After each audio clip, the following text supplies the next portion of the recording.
The story of the proximity fuse is a reminder that sometimes the most transformative innovations are born not from grand theories or monumental laboratories, but from quiet persistence hidden behind sealed doors and unmarked factory floors.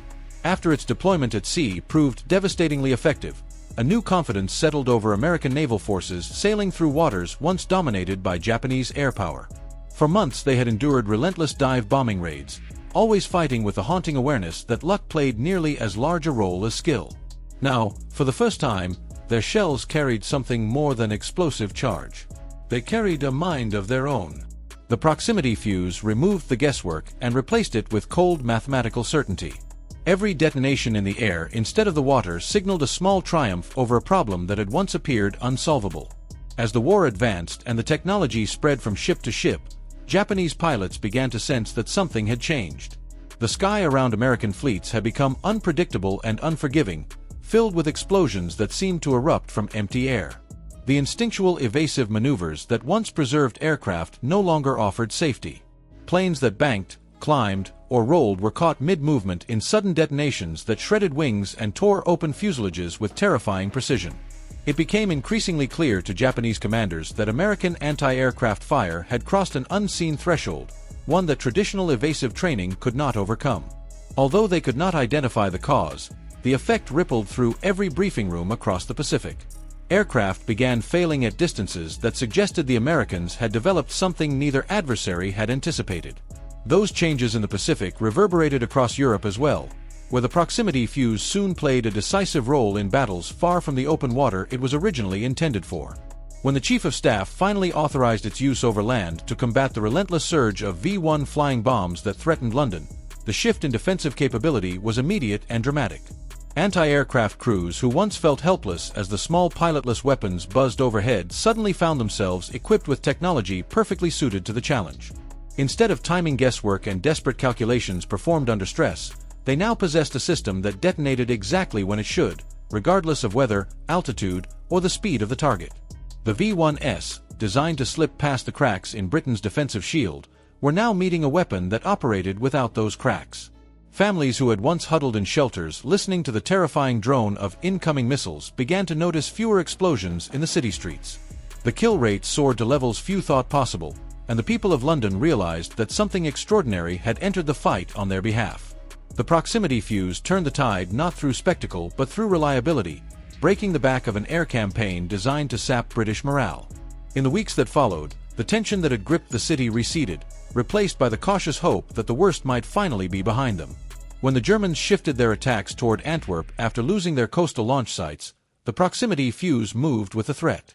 Engineers modified the device again, adjusting its sensitivity and timing mechanisms to operate effectively at lower altitudes. The speed at which these adjustments were made revealed something powerful about the American scientific apparatus. It was not just capable of invention. It was capable of reinvention under pressure.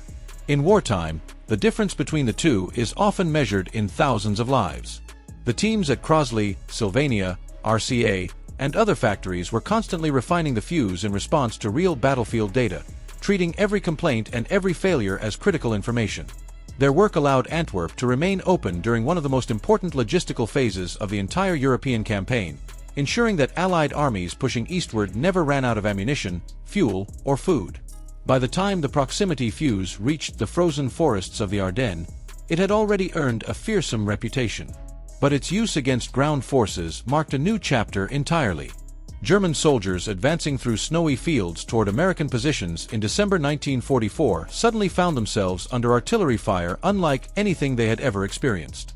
Shells no longer buried themselves harmlessly in the soft earth or exploded in predictable patterns. Instead, they burst in the air above their heads, saturating entire units with deadly fragments that rained downward. Foxholes that once provided safety became shallow traps offering little protection. Even experienced veterans, hardened by years of combat on the Eastern Front, struggled to adapt to a weapon that rendered traditional defensive instincts nearly useless. The psychological damage was almost as significant as the physical devastation. Troops who had marched confidently at dawn now faltered under invisible pressure. The sky itself had become hostile, an unseen predator waiting for the slightest movement. Many later described those days as the first time they felt genuinely hunted by artillery. The result was more than tactical success. It was a rupture in morale at a moment when the German command could least afford doubt. As the offensive stalled and the Allies regained momentum, the proximity fuse proved that even the deadliest battlefield momentum could be reshaped by a simple shift in technology. What makes the proximity fuse remarkable is not just its technical brilliance, but the sheer number of people whose anonymous labor made it possible. From the engineers who tested prototype after prototype in frozen wind tunnels and firing ranges, to the women who spent long shifts assembling microscopic parts with aching hands, to the sailors who loaded the shells without knowing what made them so effective, the fuse represents a triumph built by thousands of uncredited contributors. They shaped a future in which warfare would never again operate on guesswork alone. They introduced a principle that remains central to modern weapons. Accuracy is not a luxury, but a necessity. Today, when guided missiles strike moving targets with flawless timing or anti-air systems intercept threats in the blink of an eye, the fundamental logic behind those feats can be traced to the early days of Section T. The technology has evolved, the circuits have shrunk, and the machinery has grown sophisticated, but the underlying idea remains unchanged. A weapon should know when its moment has come. It should not depend on the perfect calculation of a human operator. It should think for itself, even if only for a fraction of a second. The proximity fuse may not have earned headlines like the atomic bomb or inspired legends like radar, but it changed the course of the war with a quiet, relentless efficiency that continues to echo in every modern battlefield.